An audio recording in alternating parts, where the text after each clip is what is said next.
আমার জীবনের সময় খুবই অল্প, আমার কাজ অনেক বাকি। কারণ একবার চলে গেলে আর ফিরে আসার কোনো সুযোগ নাই। একবার যদি দুই চোখের পাতায় এক হয়ে যায় রে, আর পৃথিবীর কোনো মানুষ তোমার কোনো খবর রাখবে না, তোমার জন্য দোয়া করবে না, তোমার জন্য মাগফিরাত কামনা করবে না, তোমার জন্য কখনো মালিকের দরবারে দুটো হাত তুলবে না। এই পৃথিবীর মানুষ এত বেশি স্বার্থপর বন্ধু। এই জন্য আমি প্রায় সময় বলি, পদ্মা মেঘনা যমুনার তীরে কত ঢেউ চলে যায়, আসে না তো ফিরে। বলেন পদ্মা মেঘনা যমুনার তীরে কত ঢেউ চলে যায়, আসে না তো ফিরে। আমিও চলে যাব এমনি করে, বলেন আমিও চলে যাব এমনি করে, আসবো না কভু ফিরে। বলেন পদ্মা মেঘনা যমুনার তীরে কত ঢেউ চলে যায়, আসে না তো ফিরে। আল্লাহ ডেকে ডেকে বলে, বান্দা যখন তোমার কেউ ছিল না তখন ছিলাম আমি, এখন তোমার সব হয়েছে পর হয়েছি আমি। যখন তোমার কেউ রবে না রব শুধু আমি, আমার কাছে আসতে হবে মনে রেখো তুমি। তোরা চাসনে কিছু, তোরা চাসনে কিছু কারো কাছে খোদার মদদ ছাড়া, অন্যের উপর ভরসা ছেড়ে নিজের পায়ে দাঁড়া। ও চান্দিনা মধ্যম তলার মানুষ, অন্যের উপর ভর করা ছেড়ে দাও, নিজের উপর নিজের পায়ে নিজে দাঁড়িয়ে ভর করে দাঁড়াতে শেখো। কারণ তুমি চলে যাওয়ার পরে কেউ নাই এই পৃথিবীতে রে। এখন বন্ধু, আপন স্বজনের জন্য খাবানো যায় না, আপন স্বজনের জন্য দোয়া করানো যায় না। কিছু মৌলবি বের হয়েছে বেদাত ফতুয়া দেয়। আপনি মনে রাখবেন, আপনার ছেলেকে যদি নাও পারে আপনার নাতিকে খাওয়ানো থেকে কবর থেকে দূরে সরাই দিবে তারা। আছে না নাই? আল্লাহর হাবিব বন্ধু একবার স্পষ্ট করে বলছি, একবার ইনশিওর করে বলছি, কাউকে মিন করে নয়। এটা হলো ইসলামের একটা বড় অবক্ষয়। আমার নবী বলেছেন আল্লাহর কাছে সবচেয়ে প্রিয় হলো দুইটা কাজ। একটা হলো মুসলমানকে দেখা মাত্রই তুমি সালাম দিয়ে দিবা, পরিচিত হোক বা অপরিচিত হোক। আর দ্বিতীয়ত হলো রে, মানুষকে পেট ভরিয়ে তুমি খাইয়ে দাও। এটা হলো আমার আল্লাহর কাছে বেশি পছন্দের। জোরে জোরে বলুন না সুবহানাল্লাহ। আমি ওই জায়গায়, তওবার জায়গায় আমি আসবো, আপনাদেরকে নিয়ে আবার আসবো। আমি ছোট্ট করে একটা এক্সাম্পল দিই বন্ধু। যেহেতু আমি আজকে বন্ধু ফিউচার, প্রেজেন্ট অ্যান্ড ফিউচার, বর্তমান এবং ভবিষ্যৎ নিয়ে আলোচনা করছি, আপনারা একটুখানি খেয়াল করেন আমার দিকে। ছোট্ট দুইটা হাদিস বলবো বন্ধু। আল্লাহর হাবিব সরকারে মদিনা, ওনার কাছে একদিন এক মেহমান আসলো রাসূলের কাছে। আসার পরে আমার নবী ডাক দিয়ে বললেন, আজকে এই মেহমানের দায়িত্বটা কে নেবে? একজন আনসারী সাহাবী দাঁড়িয়ে গেলেন, ইয়া রাসূলুল্লাহ, ইয়া হাবিবাল্লাহ, নবী গো, ও প্রাণের নবী, এই মেহমানের দায়িত্বটা আমাকে দিয়ে দেন। আমি সাদরে গ্রহণ করে নিলাম। আল্লাহর হাবিব সরকারে মদিনা তিনি কি করলেন, ওই আনসারী সাহাবীকে দায়িত্বটা দিয়ে দিলেন।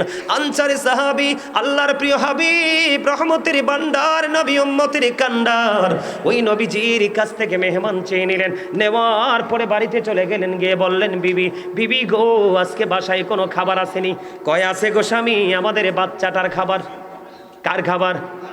খেয়াল করবেন গভীর মন দিয়ে বন্ধু, আমাদের বাচ্চাটার খাবার আছে। বিবিকে বললেন ওই আনসারী সাহাবী, বিবি বাচ্চাটাকে তুমি ঘুম পাড়াই দাও। সন্ধ্যা যখন হবে প্রদীপটা নিভিয়ে দিও, প্রদীপ নিভিয়ে দিয়ে তুমি খাইয়ে ঘুম পাড়াই দিও। আমি আমার রাসূলের কাছ থেকে আজকে একজন মেহমান নিয়ে এসেছি, তাকে আপ্যায়ন আজকে আমাকে করতে হবে বন্ধু। যেমন বিবিকে অর্ডার দিলেন, বিবি তেমন ভাবে বন্ধু কাজটা করে নিলেন। কাজটা করার পরে এবার কি করলেন, কাজ যখন শেষ হলো, রাত হয়ে গেল, সকাল যখন হলো, আনসারী সাহাবী নবীজির হুজরা মোবারকের দিকে যায়। আমার নবীজি ওই সাহাবীর চেহারা দেখি শুধু মুস্কি মুস্কি হাসে। সাহাবী ডেকে বললেন, ইয়া রাসূলুল্লাহ, ইয়া হাবিবাল্লাহ, নবী গো, ও প্রাণের নবী, আপনার এত সুন্দর মিষ্টি হাসির কারণ কি? এবার আমার নবীজি বললেন, সাহাবারে, তুমি গতকালকে যে আচরণ করেছো ওই মেহমানের সাথে, আমার আল্লাহ তোমার প্রতি সন্তুষ্ট হয়েছে, এই খবর আমি নবী পেয়ে গেছি, সেই জন্য তোমাকে দেখে আমি হেসে দিয়েছি। জোরে জোরে বলেন না সুবহানাল্লাহ।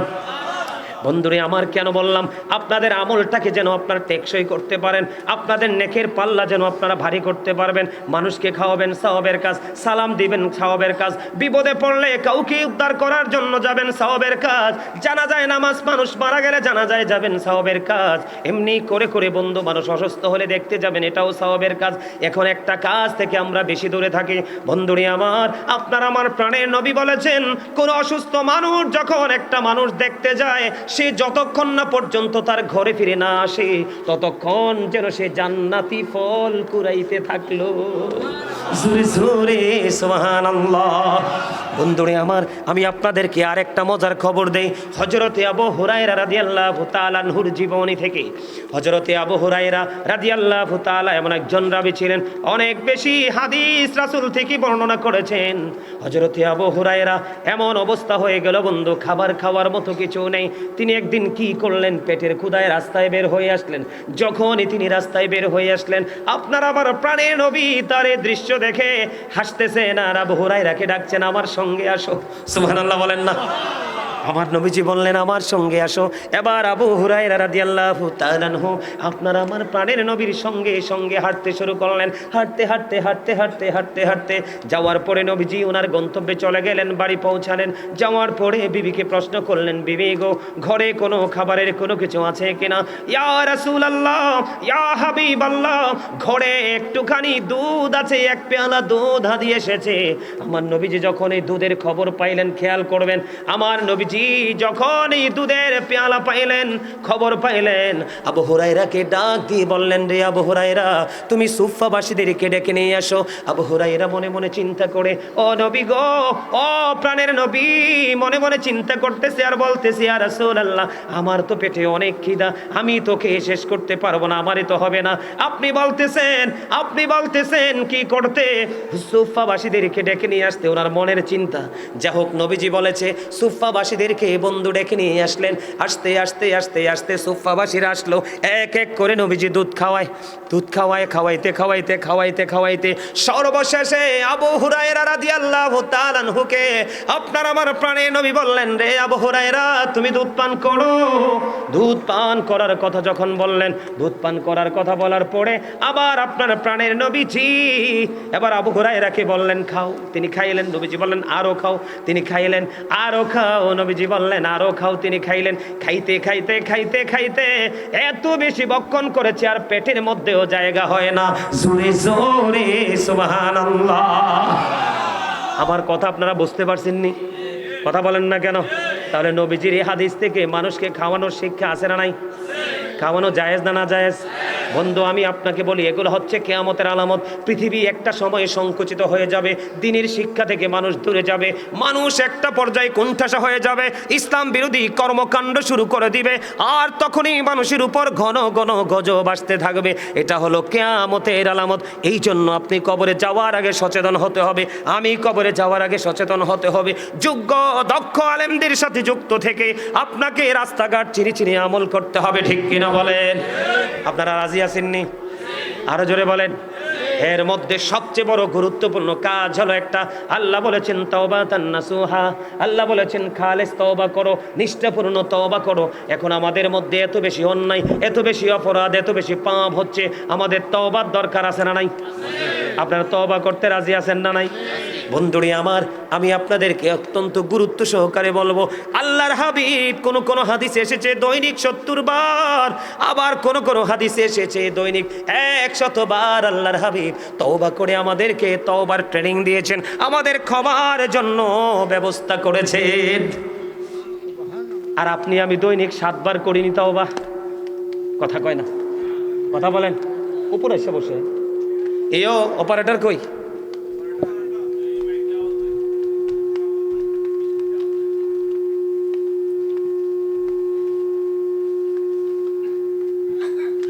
কথা বলেন। আপনি আমি দৈনিক 7 বার করিনি। আমার কথা কয় না? আপনারা কি রাত কি বেশি হয়ে গেছে? আমি উঠছি মাত্র 1 ঘন্টা হইছে, মাত্র 1 ঘন্টা। অনেক ওয়াজ বাকি রয়েছে আমার। তোমারই তো খুঁজতেছি আমি মনে মনে, আমি কই লোকটা কই। মাশাল্লাহ, ও গেছিল আমার দাওয়াত দেওয়ার জন্য। আলহামদুলিল্লাহ বলেন। আরো জোরে। আর একটু মহাব্বতে, জোর তো আসে না। কো খাবারে লবণ না দিলে খাইতে পারবেন? কেন? মজা হবে না? এই তো চমৎকার। খাবারে লবণ না দিলে যেমনি খাবার মজা হয় না, ঠিক তেমনি ভাবে কলিজায় প্রেম না থাকলে আমলও মজা লাগে না। বুঝে নিতে হবে, আপনি আমল করার আগে আমলটা কতটা মজার সেটা আগে জানতে হবে, আর জানতে হলে দরকার ওই আমলের প্রতি আপনার প্রেম। আজকের এই মাহফিলটা কতটা যে গুরুত্বপূর্ণ একটা মজলিস, কত বড় গুরুত্বপূর্ণ একটা জলসা, আমরা যদি সেটা জানতে পারতাম তাহলে আমাদের মধ্যে আজকে লটারির মাধ্যমে আগে বসার প্রতিযোগিতা চলতো।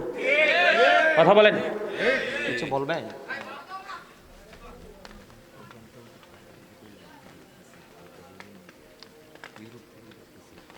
এইখান এই যে লাইভটা চলতেছে না, এইটা থেকে অসংখ্য ইউরোপিয়ান আছে। ঠিক আছে, আলহামদুলিল্লাহ আলহামদুলিল্লাহ আলহামদুলিল্লাহ বলেন আলহামদুলিল্লাহ। একটা কথা কই, আদারওয়াইজ নিয়েন না, বুঝছেন? এই যে এতক্ষণ যে মাইকটা একটা ডাক দিল দেখছেন নি? হ্যাঁ, এই সাউন্ডটা আপনার আমার কাছে একটু বিরক্তিকর না? কিন্তু আমি বলার পরে এই ছেলেটা এটাকে কন্ট্রোলিংয়ে আনার জন্য সে আসছে, তার আগে কিন্তু আসে নাই। খেয়াল করছেন আপনারা? আমি আপনাদেরকে এক্সাম্পল দিচ্ছি, একদম প্র্যাকটিক্যাল, যেটা আপনাদের চোখের সামনে। এই কারণে এক্সাম্পলটা দিচ্ছি, ঠিক এই জায়গাটাতে বিবেকটা যেমন কাজ করেনি, একটু স্লো কাজ করেছে। কথা বুঝেন? আবার এই জায়গাটাতে বিবেকটা একটু স্লো কাজ করেছে। ঠিক তেমনিভাবে প্রতিনিয়ত সকাল থেকে বিকেল পর্যন্ত বর্তমান প্রেক্ষাপটে বাংলাদেশের যুবক যুবতী, মধ্যবয়স এবং বৃদ্ধরা মোটামুটি একটু টেকসই আছে। কারণ গরিব মুরব্বী মানুষের অন্তর এখনো খুঁজলে পাওয়া যায় আল্লাহ রাসূলের প্রেম ভালোবাসায় ভরা। আর বর্তমান প্রজন্মের ম্যাক্সিমাম যুবক যুবতীর অন্তর হিংসা, নোংরামি আর আত্মগরিমায় ভরা। কথা বলেন না কেন? ভুল বলছি? বিবেক হলো আল্লাহর দেওয়া একটা নূর। বিবেক নামক নূর আল্লাহ রাব্বুল আলামিন যাকে দিয়েছে, সেই নূরের ছোঁয়ায় তার সমাজ থেকে, তার ফ্যামিলি থেকে, তার দেশ থেকে সে অন্ধকার নামক অভিশপ্ত জিনিসকে চিরতরে সে বিদায় দিতে পেরেছে। যার বিবেক নাই তার কাছে কিছুই আছে। কথা বলেন আছে?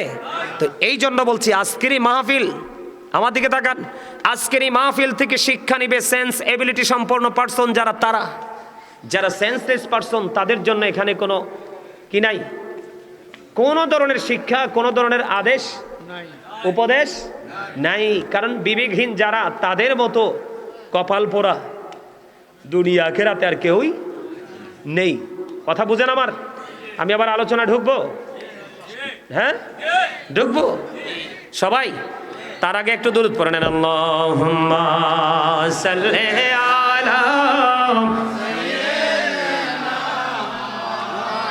মাশাআল্লাহ মুহাম্মাদ ওয়া আলা আলি সাইয়্যিদিনা মুহাম্মদ বান্দায় আছি বন্দিগি নাই, বদহালাতে জিন্দেগি, গুনাই গুনাই জীবন গেল, আখিরাতের উপায় কি? আল্লাহুম্মা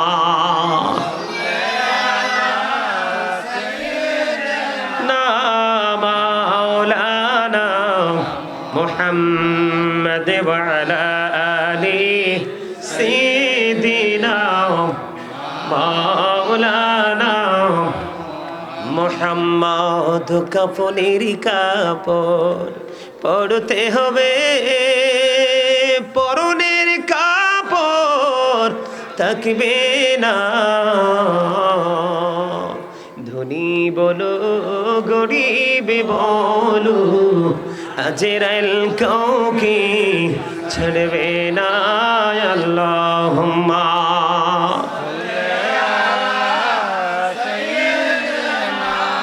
মাওলানা মুহাম্মদ ওয়া আলা আলি সাইয়্যিদিনা মুহাম্মদ। মাটির নিচে বাড়ি মোদের, ওই মাটির নিচে মোদের ঘর,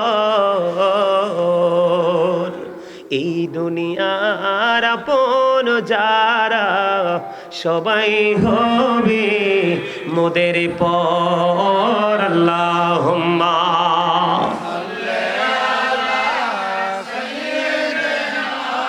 মাওলানা মুহাম্মদ ওয়া আলা আলি মাওলানা মুহাম্মদ। ডাইনে মাটি বামে মাটি, মাটি হবে বিছানা, উপরেতে বাঁশের ছানি, এই তো ঘরের নমুনা। আল্লাহুম্মা সাল্লি আলা মাওলানা মুহাম্মদ ওয়া আলা আলি মুহাম্মদে। ও মরণ যেদিন হবে তোমার, কেউ হবে না সাথী, আধার ঘরে থাকতে হবে, কেউ দিবে না বাতি। আল্লাহুম্মা সাল্লি আলা সাইয়্যিদিনা মাওলানা মুহাম্মদ ওয়া আলা আলি সাইয়্যিদিনা মাওলানা মুহাম্মদ। জোরে জোরে বলেন আলহামদুলিল্লাহ। আমি দরুদ পড়েছি, এত সুন্দর করে দরুদ পড়ার পরে আপনারা অনেকেরই দেখি জবানটা বন্ধ। হায় রে আফসোস, হায় রে কপাল পোড়া মানুষ, কত কঠিন হয়েছে তোমরা, কত পাথর হয়েছে তোমাদের হৃদয়ে।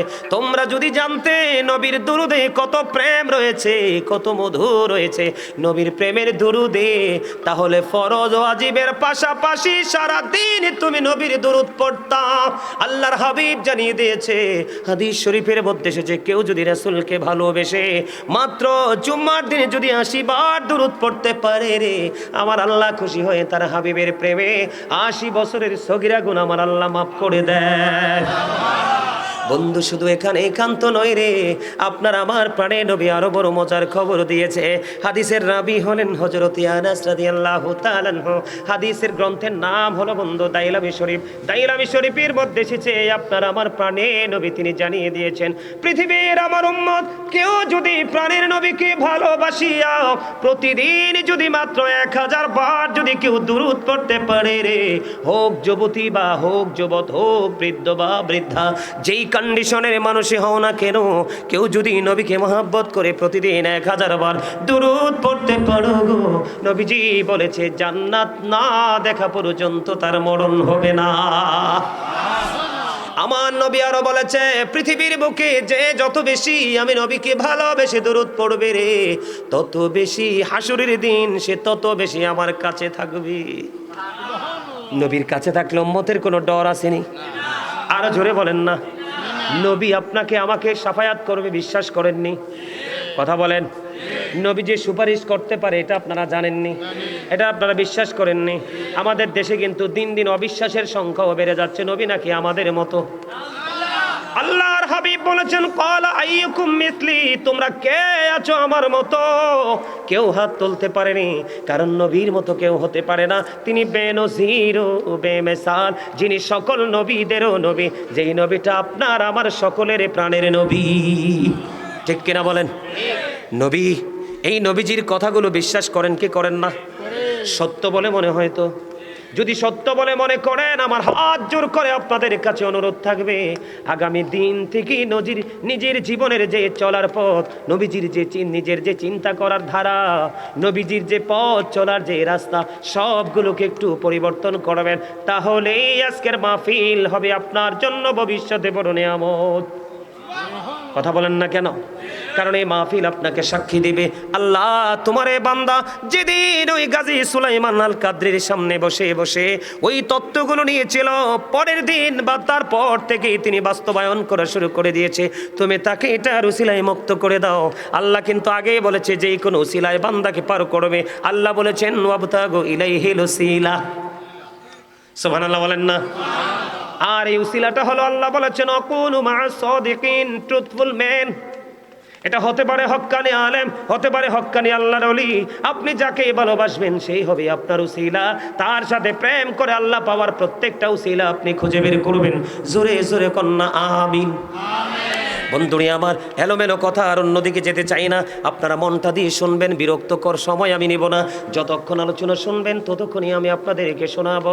আল্লাহ রাব্বুল আলামিন বলেছেন তোমরা তওবা করো, করলেই তোমরা সফল হয়ে যাবে। আল্লাহ বলেছেন তাওবাতান নাসুহা, তোমরা খালেস নিয়তে নিষ্ঠাপূর্ণভাবে তওবা করো। এই তওবা তোমাদেরকে বড় নেয়ামতের দিকে নিয়ে যাবে। বন্ধু, এতটাই নেয়ামতের দিকে নিয়ে যাবে, আমি আজকে আপনাদেরকে বলি আল্লাহি ওয়াল্লাহি ওয়াল্লাহি, আল্লাহর কসম করে বলছি, আজকের জান্নাতের বাগানকে সাক্ষী করে হাদিস শরীফটা আমি বন্ধু একাধিকবার আজকেও দেখে এসেছি বন্ধু, মাগরিবের পরে দেখেছি।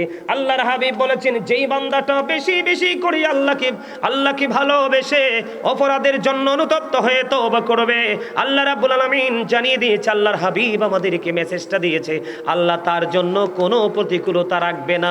যত ধরনের ক্রাইসিস মোমেন্ট আছে সব কিছু দেখে আল্লাহ তাকে বের করে দিয়ে দিবে। আল্লাহ বলেছেন পৃথিবীর মানুষ যেটার জন্য বেশি পাগল, অর্থ। আপনারা যে আমার সামনে আসেন ঠিক বলে একটু জানাই দেন। এখানে লাইভে অনেক মানুষ, ইউরোপ থেকে মানুষ দেখতেছে, আসেননি আপনারা? জোরে বলেন ঠিক যে, আরো জোরে বলেন। পৃথিবীর মানুষ যেটার জন্য বেশি পাগল, টাকা, অর্থ, দৌলত। আল্লাহর নবী বলেছে আমার উম্মতেরা হৃদয় খুলে শুনো, বেশি বেশি করে তওবা করো, বেশি বেশি করে তওবা করো। একবারে সোজা করে লারা দেন, এইভাবে এভাবে শক্ত করে কনফিডেন্সলি নারায়ে তাকবীর, আল্লাহু আকবার, নারায়ে রিসালাত, ইয়া রাসূলুল্লাহ, আহলে সুন্নাত ওয়াল জামাত, চান্দিনাবাসীর পক্ষ থেকে, মধ্যমতলার পক্ষ থেকে হাত নামান। মারহাবা। আপনারা ফুল আমার আগে দিয়ে দিছেন, এর লাগে আগে ফুলটা কইয়ে দিলাম। আলহামদুলিল্লাহ বলেন আরো জোরে। বন্ধুরে আমার আলোচনার গভীরের দিকে আমি ঢুকতে যাই। আপনারা যদি বিরক্ত না হন আমি ঢুকবো, আরো জোর আমার সাথে থাকবেন সবাই। আলহামদুলিল্লাহ বলেন। আপনি আমি যতক্ষণ ক্ষমা চাইতে থাকবো আমার আল্লাহ ততক্ষণ পর্যন্ত বন্ধু ক্ষমা করতে থাকবে। সবচেয়ে বড় মজার বিষয় ভাই, আমার বাবা চাইলেও আমি আগামীকালকে আসতে পারবো না। এই সময়টা আমার জন্য অত্যন্ত গুরুত্বপূর্ণ। মনটা দিয়ে শোনেন, আল্লাহ রাব্বুল আলামিন বলেছেন আল্লাহ ক্ষমা করে দেয়। আল্লাহ বলেছেন তওবাকারীকে কবুল করে নে, পৃথিবীর জন্য নিয়ামত বরাদ্দ দিয়ে দে। তবে ক্ষমাটা কেমনে করে একটু জানার দরকার আছে না নাই? হাদিস শরীফের মধ্যে এসেছে বন্ধু অত্যন্ত চমৎকার। আল্লাহর হাবিব বলে দিয়েছেন একজন মানুষ একজন ওট নিয়ে মরুভূমিতে চলে গেল। ওটের পিঠের মধ্যে তার খাওয়া দাওয়া পানি যা আছে ওটের পিঠরে তুলে দিল। হঠাৎ করে বন্ধু ওটটা হারিয়ে গেল। ওটটা হারিয়ে যাওয়ার পরে ওটের মালিক একটু বন্ধু বিচলিত হয়ে গেল, কারণ তার বেঁচে থাকার বা এই মুহূর্তে চলার যত সম্বল সবগুলো হারিয়ে যাওয়া, মানে সব কিছু হারিয়ে যাওয়া। লোকটা বন্ধু টেনশনে পড়ে গেল। বন্ধু লোকটা অনেক বেশি কি করতেছে, লোকটা অনেক বেশি ওয়ারি করতেছে বন্ধু। করতে করতে করতে করতে করতে করতে হঠাৎ করে চেয়ে দেখতে পাইল তার হারিয়ে যাওয়া ওট আবার তার কাছে ফিরে এসেছে। জোরে জোরে বলেন না সুবহানাল্লাহ। একটু আগে মানুষটা ওটের পিঠে সবকিছু ছিল, সবকিছু হারিয়ে ফেলেছে। যখন বন্ধু ওটটাকে ফিরে পাইলেন, তার সবকিছু ফিরিয়ে পাইল। পাওয়ার পরে এবার বন্ধু ওটের মালিক এত বেশি খুশি হয়েছে, সে ওটের মালিক খুশি হয়ে বলে আল্লাহ তুমি আমার বান্দা, আমি তোমার রব।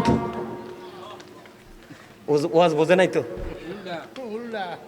এই যে আমার দুনো দাদাই বুঝে ফেলছে, ওনারাও বুঝে ফেলছে। আপনারা বুঝতে পারছেন নি দোয়া কি রাইট হয়েছে না রং হয়েছে? কেন হয়েছে জানেননি? এই thank you very much, absolutely right answer. Excellent ভাবে তিনি উত্তর দিয়েছেন, you are great my dear younger brother, আলহামদুলিল্লাহ, you are very experience man. আলহামদুলিল্লাহ বলেন, আরে আরো জোরে। এইটাই হলো বিবেক, তাৎক্ষণিকভাবে কাজ করেছে, ক্যাচ করতে পেরেছে তিনি। হাদিস শরীফের মধ্যে এসেছে, আল্লাহর হাবিব বলেছে, একটু আগে যেই মানুষটা উটটা হারিয়ে ফেললো, উটের পিঠে তার সব কিছু ছিল, হারিয়ে সে বিচলিত হয়ে গেল। যখন উটটা ফিরে পেল, তার চেয়েও বেশি খুশি হয়ে গেল। খুশি হয়ে সঙ্গে সঙ্গে বলল, আল্লাহ তুমি আমার বান্দা, আমি তোমার রব। এত বেশি খুশি হয়েছিল সেদিন এই হারিয়ে যাওয়া উটকে ফিরে পেয়ে। আমার নবীজি বলেছে, উম্মত তোমরা যখন তওবা করো, অপরাধ করার পরে যখন তোমরা ক্ষমা চাও, আল্লাহ রাব্বুল আলামিন এর মধ্যে বন্ধু দ্বিতীয় যে ব্যক্তিটা তার কর্মটা আমি তাকওয়া বুঝাচ্ছি, আপনারা বুঝেননি আমার কথা, মানে তাকওয়াটা কি বন্ধুরে আমার। দ্বিতীয় যে ব্যক্তিটা, তার একটা চাচাতো বোন ছিল, বুখারী শরীফের হাদিস। সেই চাচাতো বোনটাকে খুব ভালোবাসতো, হাজার চেষ্টা করেছে বোনটাকে কাছে পাওয়ার জন্য। বুঝিনে তো, যুবক যুবতী একত্রিত হলে ফিজিক্যাল মেলামেশাটা তাদের মধ্যে একটা বড় বিষয়। এখন এই যুবকটা বারবার তাকে বন্ধু বাহানা দেয়, তাকে কাছে পেতে চায়, কিন্তু কোনোভাবে মেয়েটা রাজি হয় না, এবং রাজি হলেও সেই পরিবেশ হয় না। একটা সময় হাদিস শরীফের মধ্যে এসেছে, তৎকালীন সময়ে বন্ধু দুর্ভিক্ষ শুরু হয়েছিল। এই দুর্ভিক্ষের সুযোগ পেয়ে ওই যে 2 নাম্বার লোক, 3 জনের মধ্যে তার চাচাতো বোনকে 200 দিরহাম দিয়েছিলেন। 200 দিরহাম দিয়ে বিনিময়ে তাকে কাছে পেতে চেয়েছিলেন। বন্ধু যখন এই 200 দিরহাম এটা পাইল, পাওয়ার পরে ওই 2 নাম্বার ব্যক্তিটা মেয়েটার এত কাছাকাছি চলে গেল। ও বন্ধু, ছেলেটা যখন মেয়েটার একেবারেই কাছাকাছি চলে গেল, যাওয়ার পরে মেয়েটা একটা ডাক দিয়ে বলল, তুমি আমাকে টাচ করো না, তুমি আমাকে স্পর্শ করো না। কেন কেন তোমাকে আমি তোমাকে কেন স্পর্শ করব না? কই কেন করব না? তুমি কি বোঝো না? তুমি এই জন্য আমাকে টাচ করবা না, আমার কিন্তু বিয়ে হবে, আমার কিন্তু আল্লাহ রাব্বুল আলামিন আমার জন্য আমার প্রিয় একজন স্বামী বরাদ্দ করে রেখেছে। আমার যৌবন, আমার ইজ্জত, আমার সব কিছু আমার স্বামীর জন্য আমার মজুত রাখতে হবে, তুমি আমার ইজ্জত হরণ করে নিও না। এই কথাটা বলতে দেরি বন্ধু, কতটা আল্লাহ প্রেমিক, কতটা আল্লাহওয়ালা যুবক সঙ্গে সঙ্গে সে মেয়েটাকে ছেড়ে দূরে চলে আসলো, মেয়েটাকে আর টাচ করলো না। এবং হাদিস শরীফের মধ্যে এসেছে 200 দিরহাম দিয়েছিলেন, এই 200 দিরহামের ঋণ পর্যন্ত সে মাফ করে দিয়েছে, দাবি ছেড়ে দিয়েছে। ওই ছেলেটা আজকে কেউ জানে না পৃথিবীর ওই পাথরের বিপদের মধ্যে পড়ে আছে। আল্লাহ রাব্বুল আলামিনকে দরখাস্ত করে দিলেন, মালিক ওই দিন আমি চাইলে মেয়েটার ইজ্জত লুটে নিতে পারতাম, আমি একমাত্র তোমাকে ভয় করে, তোমাকে ভালোবেসে তোমার দরজায় আমাকে হিসাব দিতে হবে, এই চিন্তা করে আমি ওই মেয়েটাকে টাচ করিনি। তোমাকে পাওয়ার আশায় আমি ওই দিন ধরে চলে এসেছিলাম। ওই দিনের আমলটা যদি তুমি কবুল করে থাকো দয়াল, দয়াল রে, তুমি আজকে আমাকে পাথরের বিপদ থেকে উদ্ধার করো। বন্ধু যখন এই ছেলেটা দোয়া যখন শেষ করে ফেললো, চাইয়া দেখে পাথরটা দরজা থেকে সরে গেছে। জোরে জোরে বলেন না সুবহানাল্লাহ। এটার নাম হলো তাকওয়া। এই তাকওয়া এবং এইভাবে আপনি আমার জীবনে যত অন্যায় করেছি আল্লাহর কাছে ক্ষমা চাইবো। আবারও বলছি বন্ধু, বিরক্ত হইও না, চাইলেও আমি কালকে আবার আসতে পারবো না, অনেক ব্যস্ত মানুষ আমি আপনাদেরকে বলে দিতে চাই, পুনরায় আবার ওই আলোচনায় যেতে চাই। এই যে এটার মতো তওবাটাও একটা তাকওয়া। তওবাটাও কি বড় একটা তাকওয়া। আমার এই জামাটা কিন্তু অত্যন্ত গ্লেজি, দেখেননি? এখন আমি কিচ্ছু মনে করবো না, আপনাদেরকে এক্সাম্পল স্বরূপ যদি দেই, আপনাদেরকে বললে মাইন্ড করতে পারেন, আমি মাইন্ড করব না। এখান থেকে কেউ যদি এনে, বন্ধুরে আমার এই জামাটার মধ্যে একটু কাদা লাগাই দে, এটা গ্লেজ নষ্ট হবে না? যেইটুকু পরিমাণে কাদা লাগবে সেইটুকু পরিমাণ ময়লা হয়ে যাবে। আমার নবীজি যে এভাবে বুঝিয়েছেন আমাদেরকে, আমি যেইভাবে বুঝেছি আপনাদেরকে এভাবে বোঝাই। আল্লাহর হাবিব বলেছেন, যখন আল্লাহ কোনো বান্দা অপরাধ করে, সাদা কাপড়ের মধ্যে যেমনি দাগ লাগে তার এমনি করে দাগ লেগে যায়। যখন সে তওবা করে, আমরা হুইল পাউডার অথবা লেবুর ছিলা দিয়ে যদি আমরা কি করে ওয়াশ করি, পুরোটা না হইলেও ময়লাটা দূর হয়ে যাবে, ঠিক কিনা বলেন? ঠিক তেমনি ভাবে জীবনের পাপগুলো থেকে মুক্তি পেতে হলে আপনাকে তওবা করতে হবে। আল্লাহ রাসূল বলেছেন, দাগটা যখন লেগে যায়, তওবা করার পরে দাগটা মুছে যায়। জোরে জোরে বলেন না সুবহানাল্লাহ। আর জোরে বলেন না সুবহানাল্লাহ। বন্ধুরে আমার, আমার দিকে আপনারা তাকাইতে হবে, মন দিয়ে আমার আলোচনা শুনতে হবে। জোহাইনা গোত্রের একটা মহিলা, এদিকে তাকান। তওবা আল্লাহর কাছে কত প্রিয় বোঝার জন্য বলছি। জোহাইনা গোত্রের এক মহিলা, তার মধ্যে কত তাকওয়া দেখেন। তার ব্যভিচারের মাধ্যমে সে সন্তান ধারণ করে ফেললো। নাউজুবিল্লাহ বলেন আরো জোরে। ব্যভিচারের মাধ্যমে সন্তান ধারণ করে ফেললো। সন্তান ধারণ করার পরে আপনার আমার প্রাণের নবীর কাছে চলে গেল। নবীজির কাছে যাওয়ার পরে বললেন, বাবাকে সঙ্গে নিয়ে গেলেন, আমার এই মেয়েটা ব্যভিচার করেছে, ব্যভিচারের মাধ্যমে সন্তান ধারণ করে ফেললো। আল্লাহর হাবিব সরকারে মদিনা তিনি বন্ধু জানিয়ে দিলেন, ব্যভিচার করে ফেলেছে, সন্তান ধারণ করে ফেলেছ, কোনো সমস্যা নেই। বাবাকে বললেন, আপনি আপনার মেয়েটাকে নিয়ে বাড়ি চলে যান। খেয়াল করেন বিষয়টা, আপনি আপনার মেয়েটাকে নিয়ে বাড়ি চলে যান, মেয়েটাকে আদর যত্ন করে লালন পালন করতে থাকেন। যখন সন্তান প্রসব করবে, সন্তান প্রসব করার সঙ্গে সঙ্গে, সন্তান প্রসব করার পরে মেয়েটাকে নিয়ে আমার কাছে চলে আসবেন। বন্ধু মেয়েটাকে নিয়ে বাবা বাড়ি চলে গেল। হাদিস শরীফের মধ্যে এসেছে, মেয়েটাকে নিয়ে বাবা বাড়ি চলে গেল। বাড়ি যাওয়ার পরে বন্ধু আদর যত্ন করে মেয়েটাকে লালন পালন করতে করতে করতে করতে এমন একটা সময় আসলো, মেয়েটা সন্তান প্রসব করলো। সন্তান প্রসব করার পরে এবার আল্লাহর হাবিবের কাছে নিয়ে আসলেন। আল্লাহর হাবিবের কাছে মেয়েটাকে নিয়ে যাওয়ার পরে আমার রাসূল বললেন, তোমরা ওইদিকে গর্ত খনন করো। গর্ত খনন করা হলো। গর্ত খনন করার পরে মেয়েটাকে বন্ধু মাজা পর্যন্ত গর্তের মধ্যে গ্রথিতকরণ করা হলো। করার পরে বললেন, তাকে পাথর মারতে থাকো। তাকে রোজম পাথর মারতে শুরু করলেন। পাথর মারতে মারতে মারতে মারতে মারতে মারতে মহিলাটা ইন্তেকাল করলো। ইন্তেকাল করলো। মেয়েটা পাপ করে ফেলেছে ঠিকই, কিন্তু সে তো অমুসলিম না, কি সে কিন্তু মুসলমান। আমি বলি আপনাদেরকে, যখন মানুষ চোর যখন চুরি করে তখন তার ঈমান চলে যায়। ঈমান থাকা অবস্থায় চুরি করতে পারে। যখন কোনো নারী পুরুষ জিনায় লিপ্ত হয়, ব্যভিচারে লিপ্ত হয়, একটা পুরুষ আর একটা পুরুষের সাথে বলাৎকারে লিপ্ত হয়, তখন মনে রাখবেন তার মধ্যে ঈমান থাকে না। ঈমান চলে যাওয়ার পরে অপরাধগুলো করে, যখন ঈমান চলে আসে তখন সে এটা বুঝতে পারে যে কত বড় অন্যায় করেছে বন্ধু। এবার কি করলো, তাৎক্ষণিকভাবে যারা আছেন চিন্তা করলো, এই মেয়েটাকে রোজ পাথর নিক্ষেপ করে তাকে মারা হলো, এই মেয়েটার জানাজাটা কে পড়াবে? এটা আপনার আমার মনে আসে কিনা প্রশ্নটা? নবীজির ওয়ার্ডারে পাথর মারা হলো, গ্রথিতকরণ করা হলো, পৃথিবী থেকে বিদায় হয়ে গেল, কিন্তু এই মেয়েটার জন্য জানাজাটা কে পড়াবে? চিন্তা চিন্তা চিন্তা। ও বন্ধু, এমন করতে করতে করতে করতে তার জানাজার জন্য শেষ পর্যন্ত আমার নবীজি তার জানাজার জন্য দাঁড়িয়ে গেল। আরো জোরে জোরে বলেন না সুবহানাল্লাহ। আমার নবীজি দাঁড়িয়ে গেল, সকলে আশ্চর্য হয়ে গেল। আশ্চর্য ধরনের ব্যাপার, এটা কেমন করে সম্ভব? ও বন্ধু, কেউ নবীজিকে প্রশ্ন করার কোনো সাহস পায় না। হযরত ওমর রাদিয়াল্লাহু তাআলা আনহু প্রশ্ন করলো, ইয়া রাসূলুল্লাহ, ইয়া হাবিবাল্লাহ, নবী গো, ও প্রাণের নবী, জানতে বড় মনে চায় এই মহিলাটার জানাজা আপনি কেমন করে পড়িয়ে দিলেন? আমার নবীজি বললেন, তোমরা প্রশ্ন করবা এটা আমি জানতাম রে। এই মহিলাকে জানাজা পড়ার কারণ হলো, আমি নবীজি তার জানাজা পড়িয়ে দেওয়ার কারণ হলো, এই মহিলাটা এমন তাকওয়া নিয়ে তওবা করে ইন্তেকাল করেছে। মহিলাটা তে মনে মনে চিন্তা করেছে, আল্লাহ যেই কোনো সাজার মধ্যে আবার জীবন চলে যাক, এই তারপরেও আমি এই অপরাধ থেকে মুক্তি পেতে চাই।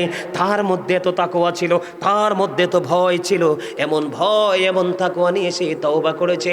আল্লাহ রাব্বুল আলামিন তার এই তাকওয়ার কারণে আল্লাহ রাব্বুল আলামিন তাকে কবুল করে নিয়েছে।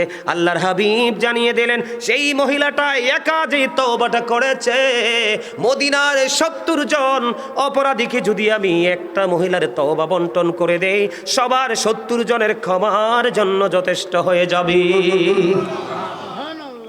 খেয়াল করছেন বিষয়টা? কেমন করে তওবা করতে হবে? তবে তওবা কিন্তু ওই মূলা যেইভাবে তোলেন, লাল শাক যেইভাবে তোলেন, তওবা এইভাবে করলে হবে না। তওবা করার কিন্তু কিছু কন্ডিশন আছে। এর মধ্যে বন্ধু প্রথম কন্ডিশন হলো, আপনি আল্লাহকে কথা দিতে হবে, জীবনে আর কোনো দিন আমি এই অপরাধ করব না। দুই নাম্বার কথা হলো, আপনার সারা জীবন আপনার মনের মধ্যে এই অপরাধগুলোর জন্য আপনার মধ্যে লজ্জা থাকতে হবে। কি থাকতে হবে? আপনার মধ্যে একটা অনুশোচনা থাকতে হবে, আপনার মধ্যে একটা তাকওয়া থাকতে হবে। এদিকে তাকান, আল্লাহর হক দুনিয়াতে অনেক আমরা নষ্ট করেছি, সম্ভব হলে এগুলো আদায় করতে হবে। বান্দার হক যদি খেয়ে থাকেন বন্ধু, বান্দার হক রিটার্ন করে এগুলো আবার ফেরত দিতে হবে। সবচেয়ে বড় ক্রিটিক্যাল ভেরি হার্ড ইস্যু সেটা হলো বন্ধু, তুমি তো চিকন ছিলা, গত 15 দিন বা 1 মাস বা 2 মাস আগে তুমি চিকন ছিলা, স্লিম ছিলা, এখন তুমি হেলদি হয়ে গেছো। আছে না নাই? আছে না নাই? তোমার স্লিম থাকার পিছনে কারণটা কি? তখন তুমি হালাল খেয়েছো। এখন তুমি হেলদি হওয়ার কারণ কি? এখন তুমি হারামের সাথে যুক্ত হয়ে গেছো।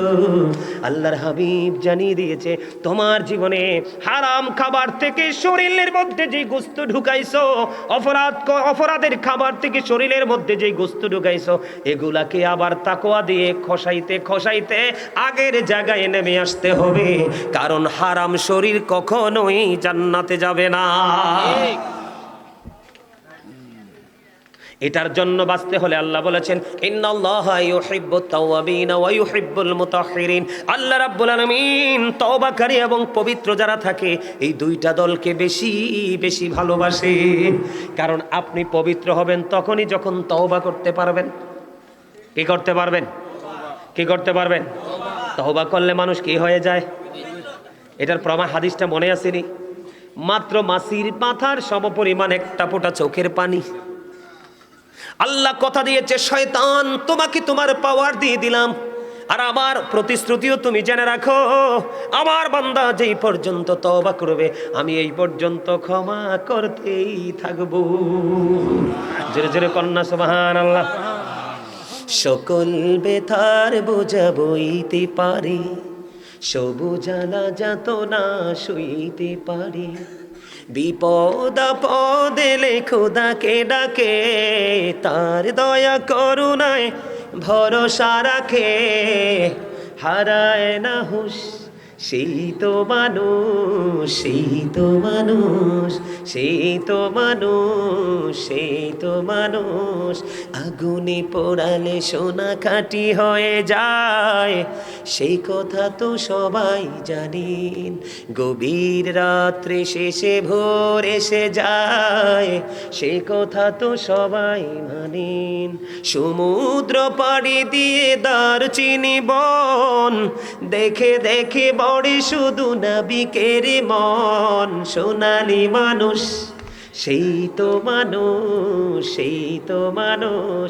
বলেন সকল ব্যথার বোঝা বইতে পারে, সব জ্বালা যাতনা সইতে পারে, বিপদ আপদ এলে খোদাকে ডাকে, তার দয়া করুণায় ভরসা রাখে, হারায় না হুঁশ সেই তো মানুষ, সেই তো মানুষ। আমরা হুঁশ থাকবো না বেহুশ হব? হুঁশ রাখবো নি? এবার আপনাদের মনের মধ্যে একটা প্রশ্ন আসতে পারে, বলে হুজুর সারাটা জীবন অন্যায় করে ফেলেছি, অপরাধ করে ফেলেছি, অপরাধের কিন্তু কোনো ক্লাস নাই, অপরাধী কথা কয় না। অপরাধ কি?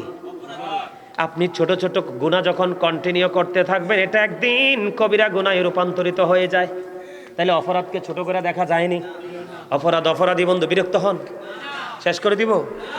তাবারুক আছে? তাবারুক আছে? মাশাআল্লাহ, আলহামদুলিল্লাহ।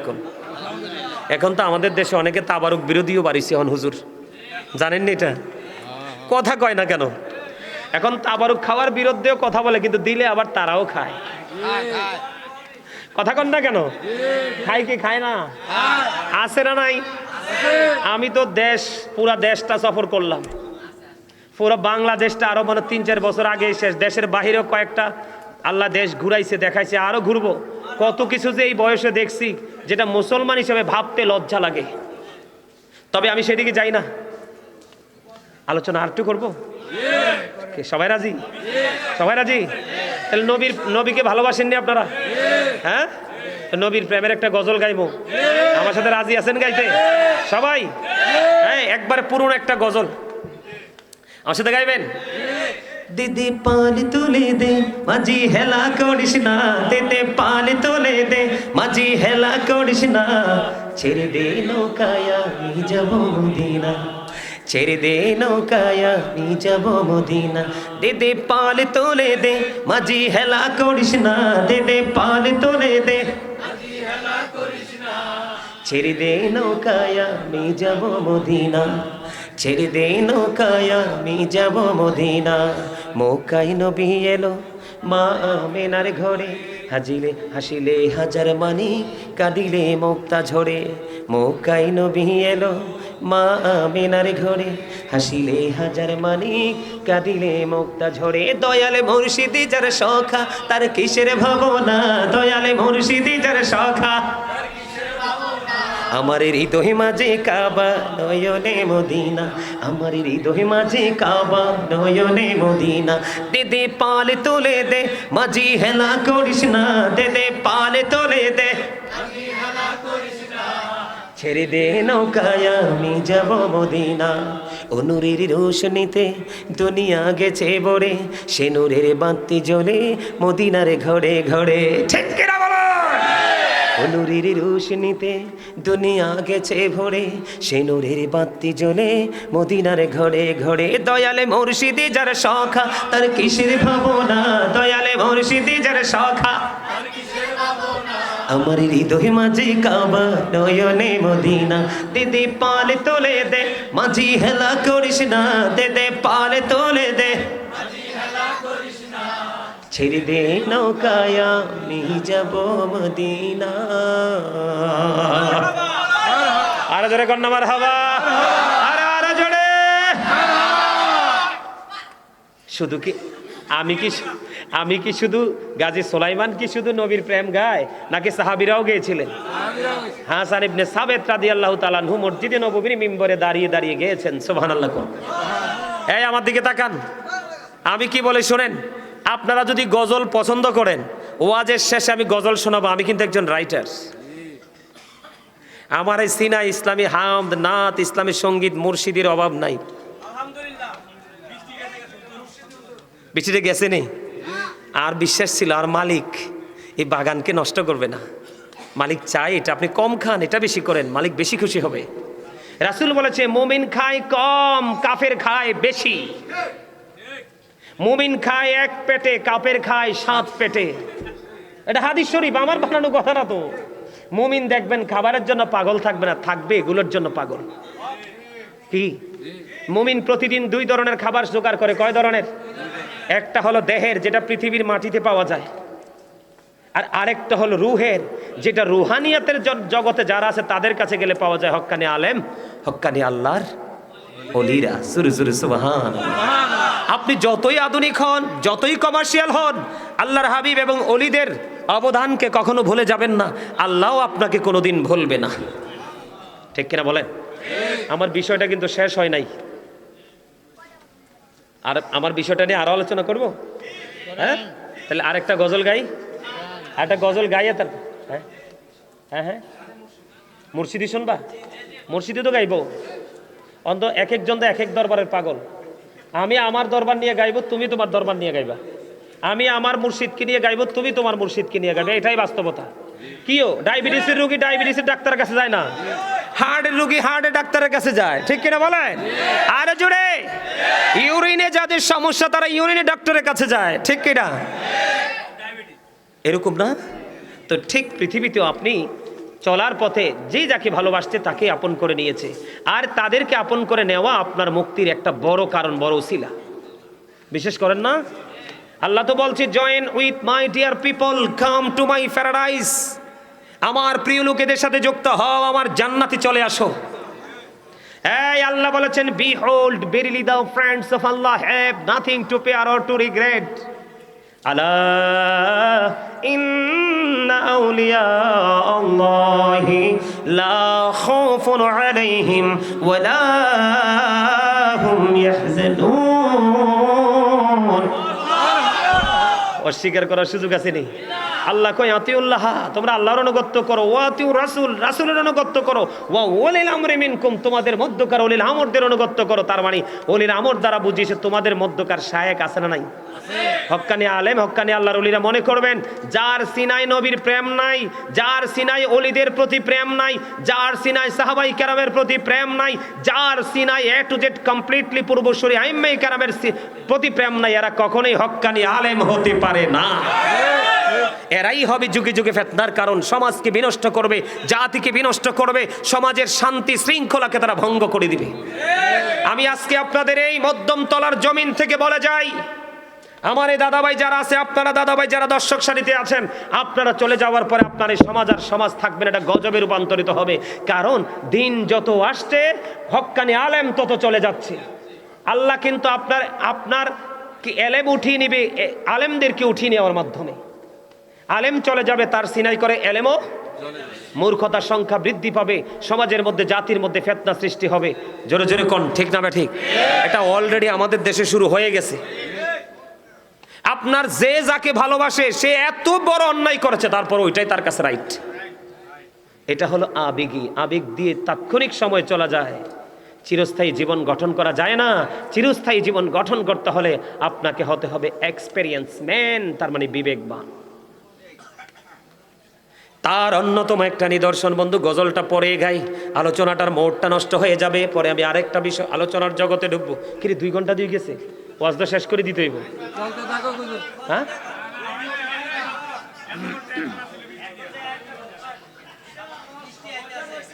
কোনটা কোনটা? আচ্ছা, ওই যে আলা ইন্না আউলিয়া আল্লাহি লা খাউফুন আলাইহিম ওয়া লা হুম ইয়াহজানুন, আল্লাহ বলেছেন behold verily the friends of Allah have nothing to fear or two regret.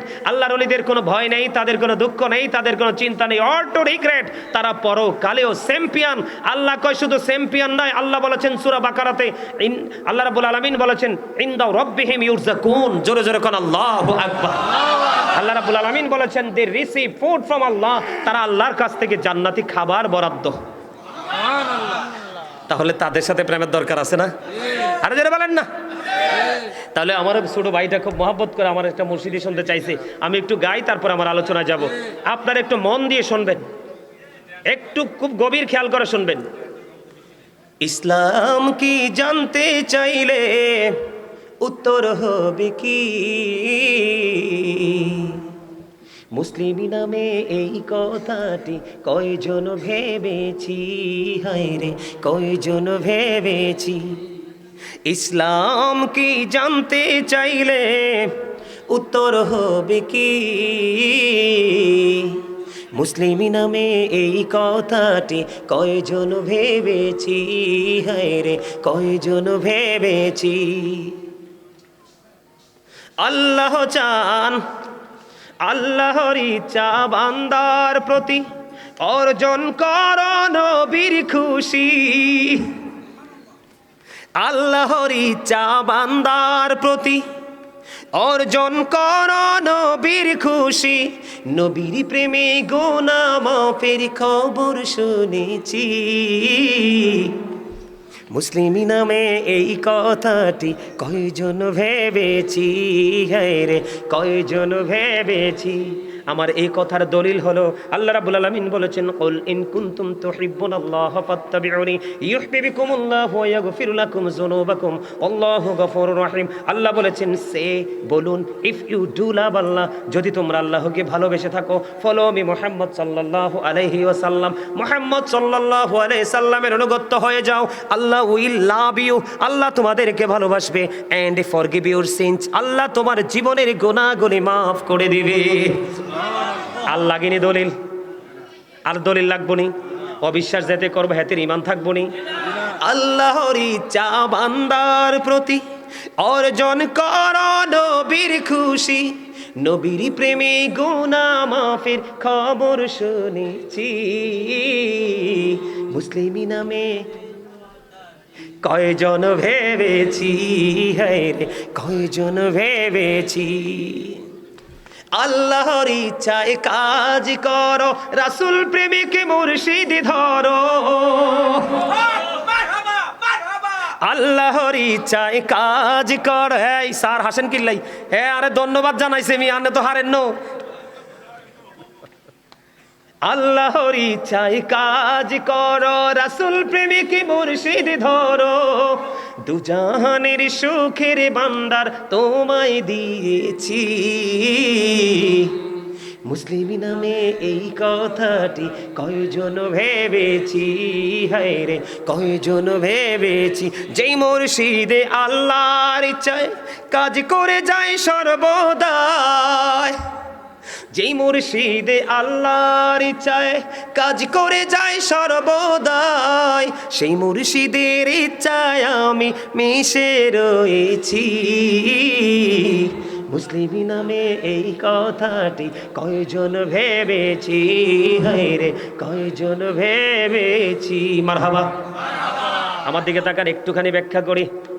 আল্লাহকে পাইতে হলে রাসূলের কাছে যাইতে হবে, কোরআন থেকে প্রমাণ। আর রাসূল তো চলে গেছে বন্ধু, রাসূলকে আপনি আমি প্র্যাকটিক্যালি পাবো না, যদিও কেউ রাসূলের সাচ্চা আশিক ওই স্বপ্ন যুগে পাবো। আর পাইতে হলে আপনাকে হাদিস শরীফের মধ্যে এসেছে বন্ধু, আপনাকে হক্কানি আলেম, হক্কানি আল্লাহর ওলির সাথে প্রেম করতে হবে। এই প্রেম আপনাকে নিয়ে দিবে বন্ধু মদিনায়। আর মদিনা হলো আল্লাহ পাওয়ার টিকিট কাউন্টার। মদিনা থেকে টিকিট কাটবেন, আল্লাহ টিকিট কাটার পরে বলবে ইউ গো টু প্যারাডাইস, তুমি চলে যাও জান্নাতে। অন্যথায় বলবে you have to go to hell, must be, তোমাকে চলে যেতে হবে জাহান্নামে। তুমি কি করবা? এই জন্য বন্ধু তুমি বাস্তবতাকে অস্বীকার করবা না। বাস্তবতাকে যে অস্বীকার করবে তার মতো বিবেকহীন আর কেউ হতে পারে না। আল্লাহর হাবিব বাস্তবতাকে কখনোই তিনি কি করেন নাই, আল্লাহর হাবিব বাস্তবতাকে কখনোই তিনি কি করেন নাই, দূরে ঠেলে দেন নাই, ইগনোর করেন নাই, বয়কট করেন নাই, বরং তিনি বাস্তবতাকে মূল্যায়ন করেছে। যেমন আমি আপনাদেরকে বলি এক্সাম্পল, এই পরিবেশের সাথে আমার আলোচনা চলতেছে, দুইজন মিলে কথা বলতেছেন, দুইজন মিলে হাসতেছেন। আমার কাছে আফসোস লাগে, এখানে কি হাসির কিছু আছে? এখানে যাই বলছি বিবেকের খেলা, জ্ঞানের খেলা, এটাকে কাউন্ট করার খেলা। আমার দিকে তাকান বন্ধু, এই যে আমি বললাম আপনি যদি পৃথিবীর বুকে যদি আপনি বাঁচতে চান, পৃথিবীর বুকে যদি আপনি কিছু করতে চান, তাহলে রাসূলকে ফলো করতে হবে। আল্লাহ যদিও স্রষ্টা, কোনো কিছু ডিরেক্টলি পাই নাই, যা পাইছি রাসূলের মাধ্যমে। আমার দিকে তাকান, আল্লাহর হাবিবের কাছে একদিনে ইহুদি আসলেন দিন সম্পর্কে জানার জন্য। ইহুদি যখন আসলো, আসার সময় তিনি ওট নিয়ে আসছেন। কি নিয়ে? তিনি ওটটাকে ছেড়ে, আমার দিকে তাকান, কত গুরুত্বপূর্ণ বিষয় দেখেন, বাস্তবতাকে নবী কিভাবে মূল্যায়ন করেছে। আপনাকেও বাস্তবতা মূল্যায়ন করতে হবে। আল্লাহর হাবিব চাইয়া দেখলেন এই লোকটা একবার তার ছাড়া ওটের দিকে তাকায়, আর একবার নবীজির কথার দিকে তাকায়, আর একবার ওটের দিকে তাকায়, আর একবার আমার নবীজির বয়ানের দিকে